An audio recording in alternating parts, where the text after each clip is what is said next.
പ്രിൻഡു, ഇത് കഴിഞ്ഞൊരു 10 വർഷക്കാലത്തെ സർക്കാരിൻ്റെ പ്രവർത്തനങ്ങളെ വിലയിരുത്താൻ പാകത്തിനുള്ള ഒരു വിശദീകരണത്തിനപ്പുറത്തേക്ക് പുതിയ പ്രഖ്യാപനങ്ങൾ അവതരിപ്പിച്ച് മുന്നോട്ട് പോവുകയല്ല ചെയ്തിട്ടുള്ളത്. സാമ്പത്തിക സർവേ മുന്നോട്ട് വെച്ച ഇന്നലെ സാമ്പത്തിക സർവേ അവതരിപ്പിച്ചിട്ടില്ല ഇത്തവണ, പകരം ഒരു കുറിപ്പായിരുന്നു. ആ കുറിപ്പിൽ 10 വർഷക്കാലത്തെ മികവ് എന്ന നേട്ടങ്ങളെന്ന അവകാശവാദമാണ് ഉണ്ടായിരുന്നത്. അപ്പോൾ അതിൻ്റെ ഒരു ആവർത്തനമാണ് ഈ ബജറ്റിലുണ്ട്. സാമ്പത്തിക വിദഗ്ധർ അതേക്കുറിച്ച് പറഞ്ഞു വരുന്ന ഒരു പ്രധാനപ്പെട്ട കാര്യമുണ്ട്. ഇപ്പോൾ ഏറ്റവും പ്രധാനപ്പെട്ട കാര്യം ഒരു ഒറ്റ ഉദാഹരണം, വികസിത ഭാരത് എന്ന സങ്കല്പം മുന്നോട്ട് വെച്ച് രാജ്യം വികസ്വര രാജ്യത്തിൽ നിന്ന് വികസിത രാജ്യത്തിലേക്ക് 2047-50 മാറുമെന്ന് പറയുമ്പോൾ ഈ സർക്കാരിൻ്റെ തന്നെ നീതി ആയോഗിൻ്റെ കണക്കുകൾ പ്രകാരം 2050 പ്രതിശീർഷ വരുമാനം റാങ്കിങ് 90-ാമതായിരിക്കും എന്നുള്ളതാണ്. അതൊരിക്കലും ഇപ്പോൾ സർക്കാർ അവകാശപ്പെടുന്ന പ്രതീക്ഷിക്കുന്നത് പോലൊരു വികസിത രാജ്യത്തിലേക്കുള്ള കുതിപ്പല്ല.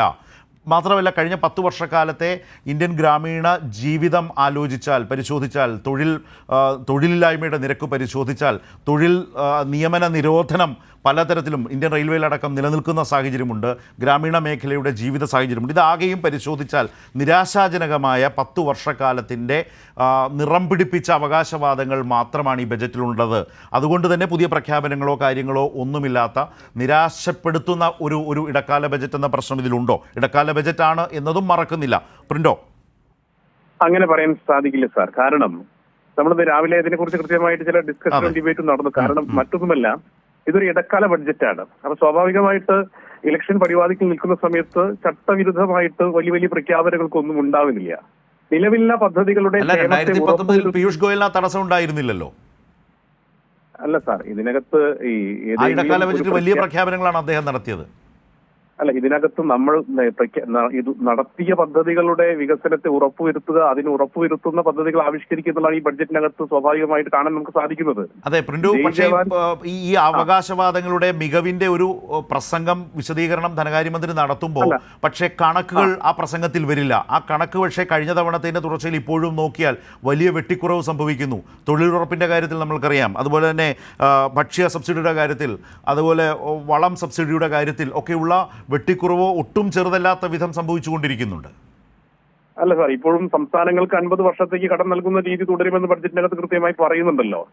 പിന്നെ സാർ നോക്കൂ, നമ്മൾ ഭാരതത്തിന്റെ വളർച്ചാ നിരക്ക് 7% കൂടി എത്തി നിൽക്കുന്ന ഒരു സാഹചര്യമുണ്ട്. ഇപ്പൊ ലോകരാജ്യങ്ങളുടെയൊക്കെ വളർച്ചാ നിരക്ക് സത്യത്തിൽ നാണ്യപ്പെരുപ്പം ആണെന്ന സമയത്ത് നമ്മളുടെ കോവിഡിന് മുമ്പൊക്കെ ഉണ്ടായിരുന്ന ഒരു സാമ്പത്തിക വളർച്ചയുടെ കാലത്തിലേക്ക് മാറാനേ കഴിഞ്ഞിട്ടില്ല. കോവിഡിന് ശേഷമുള്ള ഈ കാലത്ത് നിങ്ങൾ ഈ വളർച്ചയെക്കുറിച്ച് അവകാശപ്പെടുമ്പോൾ അത് 4% താഴെയാണ്, അല്ലെ 3-4% അപ്പുറത്തേക്കില്ല. അല്ല സാർ, ധനക്കമ്മി ഒന്ന് നോക്കൂ സാർ. 5.8 ധനക്കമ്മി നിയന്ത്രിക്കാൻ ഈ പ്രതിസന്ധി കാലഘട്ടം അത് വളരെ കൂടുതലാണ്. അത് ധന ഉത്തരവാദിത്വ നിയമപ്രകാരം വളരെ കൂടുതലാണ്. സർക്കാർ തന്നെ 2014 മോദി സർക്കാർ അധികാരത്തിൽ വരുമ്പോൾ ധനക്കമ്മി എത്രയായിരുന്നു പ്രിൻഡു? 4.1. ഇന്നിപ്പോ 5.8. കേരളത്തിന്റെ എത്ര? 3.5.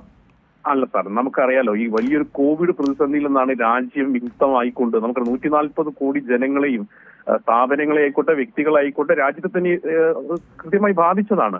അതിൽ നിന്ന് 5.8 നിയന്ത്രിക്കുന്ന സർക്കാരിന് സാധിച്ചു എന്നുള്ളത് സാർ വലിയൊരു കാര്യമാണ്. അല്ല, അപ്പോ അത് 3.5% നിയന്ത്രിച്ചു നിർത്തുന്ന സംസ്ഥാനങ്ങളെ വല്ലാതെ ഞെരുക്കുന്നതോ അവരെ സഹായിക്കാതെ പോകുന്നതോ? അല്ല, അങ്ങനെ സഹായിക്കാതെ പോകുന്ന സാഹചര്യം സത്യത്തിൽ ഇല്ലല്ലോ സാർ. ഉണ്ടല്ലോ. അതുകൊണ്ടാണല്ലോ 57,000 കോടി കേരളത്തിന് അവകാശപ്പെട്ടത് കിട്ടാതെ പോകുന്നത് ഈ കാലത്ത്, ഈ ബജറ്റ് കാലത്ത് നമ്മൾക്ക് പറയേണ്ടി വരുന്നത് പ്രിൻഡു. അല്ല സാർ, നമുക്കറിയാം ഇന്നലെ ബാലഗോപാൽ കൃത്യമായിട്ട് അതിനെ കുറിച്ചുള്ള ചർച്ചയിൽ പറഞ്ഞല്ലോ സാർ. അവിടെ മാത്രമല്ല, സുപ്രീം കോടതിയിലും ആ കണക്ക് കിടപ്പുണ്ട്. സുപ്രീം കോടതിയിൽ കൊടുത്ത കേരളത്തിന്റെ ഹർജിയിൽ അതിന്റെ ഇനം തിരിച്ചുള്ള വിവരങ്ങളുണ്ട് പരമോന്നത നീതിപീഠത്തിൽ. അല്ല സാർ, അതിൽ നമുക്കറിയാം GST ഇനത്തിൽ നമുക്കറിയാലോ, നമുക്ക് കിട്ടുക 5 വർഷമാണ് സ്വാഭാവികമായിട്ട് നമുക്ക് അതിന്റെ നഷ്ടപരിഹാരം കിട്ടുക. ഏറ്റവും കൂടുതൽ നഷ്ടപരിഹാരം കിട്ടിയ ഒരു സ്റ്റേറ്റ് ആണ്. പിന്നെ വീണ്ടും നമുക്ക് കേരളം തന്നെ പറയുന്നത് കേരളത്തിന്റെ GST വളർച്ചാ നിരക്ക് 20%. 14% താഴെയാണ് സാർ. ഇനി എങ്കിൽ പോലും നഷ്ടപരിഹാരത്തിന് അർഹതയുള്ളൂ. അപ്പൊ സ്വാഭാവികം ഒരേ സമയം നമ്മൾ കേരളം 20% വളർച്ച നേരുകയും പിന്നീട് ഈ പണം നമുക്ക് എല്ലാവർക്കും അറിയാത്ത കാര്യമൊന്നുമല്ലല്ലോ 5 വർഷത്തേക്കാണ് ഈ പറയുന്ന നഷ്ടപരിഹാരം എന്നുള്ളത് കാര്യം. ആ പണത്തെ കൂടി കൂട്ടിച്ചേർത്തുകൊണ്ട് ഈ 50,000 കണക്ക് പറയുന്നതിന് ലോജിക്ക് ഇപ്പോൾ സാർ എനിക്ക് മനസ്സിലാവുന്നില്ല. ഈ സർക്കാരിനെ സംബന്ധിച്ചിടത്തോളം നോക്കൂ, 4 തരത്തിലുള്ള പ്രധാനപ്പെട്ട ജയ് കിസാൻ, ജയ് ജവാൻ, ജയ് വിജ്ഞാൻ, ജയ് അനുസന്ധാൻ, ഇതാണ് സത്യത്തിൽ പറഞ്ഞ സർക്കാരിന്റെ ഒരു നയമായിട്ട് ഈ ബജറ്റിനകത്ത് കൃത്യമായിട്ട് പ്രഖ്യാപിച്ചിട്ടുള്ളത്. ഒന്ന് കർഷകരെ സഹായിക്കുന്നു, ഒന്ന് നമ്മുടെ ജവാന്മാർ, അതുപോലെ തന്നെ വിജ്ഞാന മേഖലയിലുള്ള ഭാരതത്തിന്റെ കുതിപ്പ്, അതുപോലെ ഗവേഷണ മേഖല യുവാക്കൾക്ക് നൽകുന്ന പ്രധാനപ്പെട്ട ആനുകൂല്യങ്ങൾ, അതോടൊപ്പം തന്നെ നമുക്ക് സൗരോർജ്ജ പാനലുകൾ. ഇപ്പൊ നോക്കൂ, 300 യൂണിറ്റ് സൗജന്യമായിട്ട് 1 കോടി വീടുകളിൽ സോളാർ എനർജിയെ രൂപപ്പെടുത്തിക്കൊണ്ട് നമ്മുടെ വൈദ്യുതി പ്രതിസന്ധി പരിഹരിക്കാൻ പോകുന്നു. അതുപോലെ മത്സ്യത്തൊഴിലാളികൾ, കർഷകർ. ഏതായാലും പ്രിൻഡു, നമ്മുടെ ഒരു സമയക്കുറവിനകത്ത് ഒന്ന് ചുരുക്കിയെടുത്താൽ താങ്കൾ വലിയ പ്രത്യാശയോടെ കാണുന്നു ഈ ബജറ്റിനെ BJP നേതാവെന്ന നിലയിൽ, അല്ലെ, പ്രതിനിധി വക്താവെന്ന നിലയിൽ? ഓക്കെ. അല്ല സാർ, ഞങ്ങൾ അടിസ്ഥാന വികസനത്തിൽ ഊന്നൽ നൽകുന്ന സർക്കാർ എന്ന രീതിയിൽ ഈ രാജ്യത്തിലെ ജനങ്ങളുടെ സമഗ്രമായ ഇതാണ് BJPയുടെ ഒരു പ്രാഥമിക വിലയിരുത്തൽ. ഇതാണ് BJP പ്രതിനിധികളുടെ ഭാഗത്തു നിന്ന് വന്നുകൊണ്ടിരിക്കുന്നത്. പക്ഷേ ഈ ബജറ്റിനെ വളരെ സൂക്ഷ്മമായി വിശകലനം ചെയ്തുകൊണ്ട് 10 വർഷക്കാലത്തെ മോദി സർക്കാരിൻ്റെ പ്രവർത്തനത്തിലെ രാജ്യത്ത് സംഭവിച്ചിട്ടുള്ള താഴോട്ടുപോക്കിൻ്റെ സൂക്ഷ്മമായ വിലയിരുത്തലുകളിൽ നിന്നുകൊണ്ടാണ് ധനകാര്യ സാമ്പത്തിക വിദഗ്ധനായിട്ടുള്ള ശ്രീ രാംകുമാർ സംസാരിച്ചത്.